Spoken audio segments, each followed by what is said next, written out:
GNU talks expose the omnipotence of white supremacy. The unseemly spat between the African National Congress ANC President Ramaphosa and the leader of the Democratic Alliance DA comes as no surprise.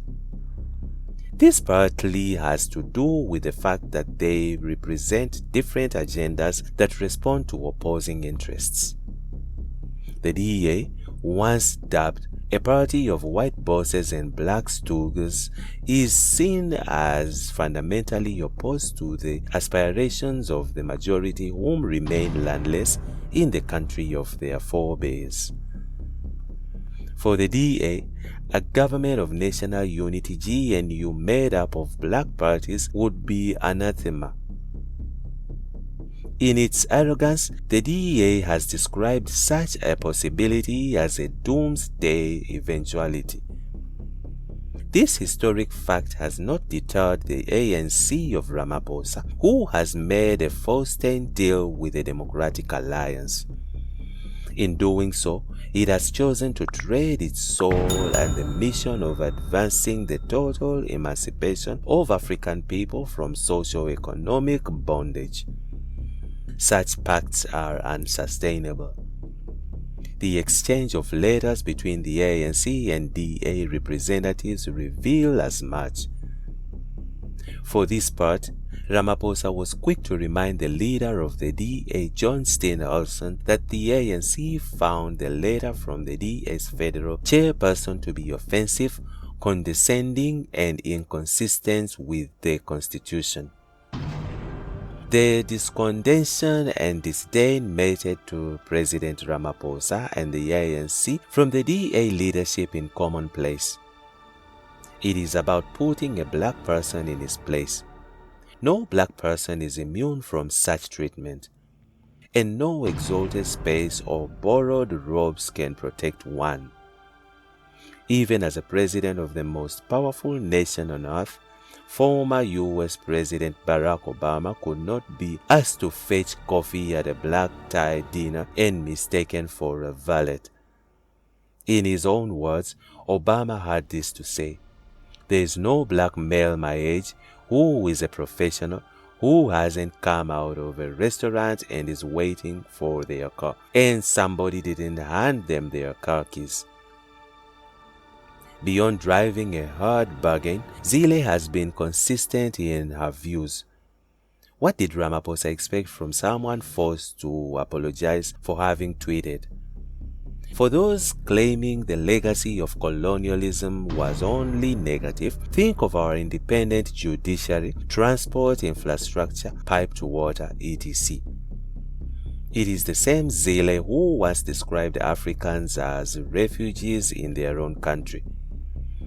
This form of racial attitude is what the ANC is signing up for. It says more about the ANC than about Zille or the DA. Former President Nelson Mandela was unequivocal on such matters.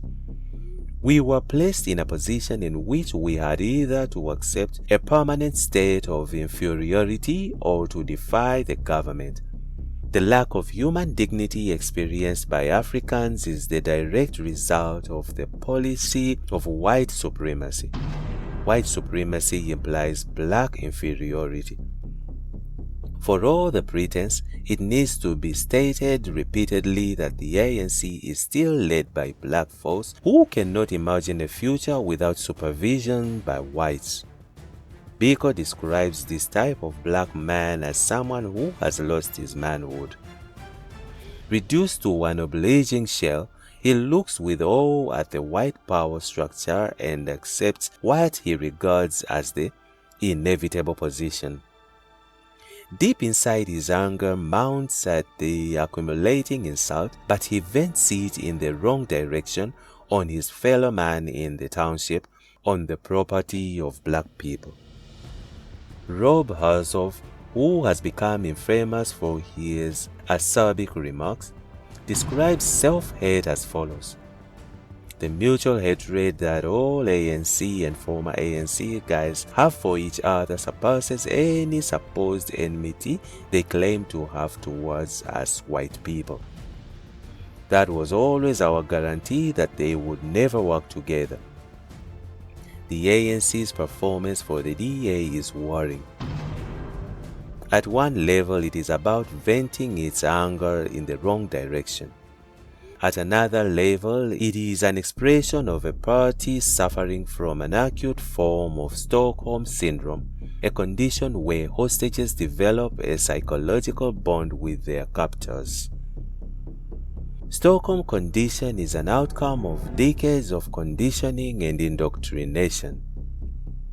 Its victims are identified early and nurtured accordingly. Ramaphosa's socio-political sensibilities and proclivities are indicative of such grooming. It is precisely for that reason that the former apartheid president F.W. de Klerk could boldly say that everything is not dark in South Africa, there is light at the end of the tunnel. If the ANC wins and President Ramaphosa keeps his promises, things will get better. True to form, Ramaphosa has given life and impetus to the centuries-old colonial strategy that enables a minority to assume the role of perpetual masters. The anti-blackness strategy is to project Africans and parties that are pro-poor and call for radical socio-economic transformation as enemies of the Constitution and the rule of law. Mainstream media has gone into overdrive to characterize both the EFF and MK party as such. It does not take much to expose the embedded falsehood behind this characterization. The refusal by DA and the ANC of Ramaphosa to challenge the NPA regarding the malfeasance involving the Phala scandal rules them out as true defenders of both the rule of law and the Constitution. The EFF and the MK party have appealed to the courts to raise their sense of grievance on several matters.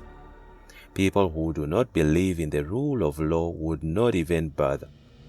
Both have also accepted the outcomes and findings of the court, albeit at times begrudgingly so.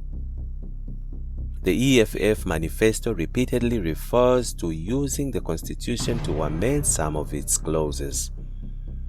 Plainly stated, the EFF manifesto promises the EFF government will introduce legislation either through an amended constitution or within the context of the current constitution to make the state custodian of all South African land. It also states the EFF government will work with traditional leaders, religious leaders, and civil society to lodge a constitutional referendum to rectify the constitutional dispensation which is anti-poor and marginalized. The EFF believes and affirms constitutional supremacy.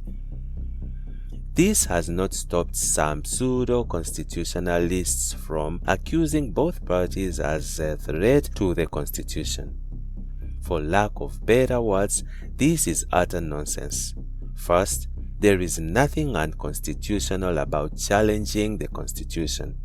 Regarding this, Obama intelligently opined,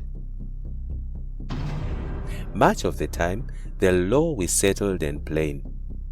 But life turns up new problems and lawyers, officials, and citizens debate the meaning of terms that seemed clear years or even months before. Second, the very Constitution anticipates constitutional challenges. In doing so, it regulates how such amendments are to be given practical expression. Third, and perhaps the most obvious, is the fact that the Constitution exists to serve the people, not the other way around. The former Judge President of the Western Cape, now MK Party MP John Hlophe, was equally unequivocal about the party's position regarding the Constitution. When asked whether the MK Party intends to amend the Constitution, Hlophe responded, "Let's deal with that. It is easy. A Constitution is there, and it is binding upon all of us. It is the supreme law of the land. Indeed, laws or conduct inconsistent with the Constitution cannot withstand constitutional scrutiny. We intend to act within the law, and then the National Assembly will act within the rules and practices here in the National Assembly. We are not hooligans. We are going to act within the law and fight for our cause within the law. When you say you want Clause 25 of the Constitution to be changed, which makes the provision for expropriation of land without compensation, it doesn't mean you're going to start looting. That's what we'll be canvassing for. We will be canvassing in a civilized manner within the law to have the law changed. What is wrong with acting within the law to have the law which is unjust, which does not benefit the majority of the people of this country, to be changed? To conclude, the pact of the ANC of Ramaphosa and the DA would mark a doomsday of historical justice and liberation. Professor Sipho Sepe is a higher education and strategy consultant. The views expressed in this article do not necessarily reflect the views of independent media or IOL. And that's it from Injibs Network. Stay tuned to our celebrity and gossip news.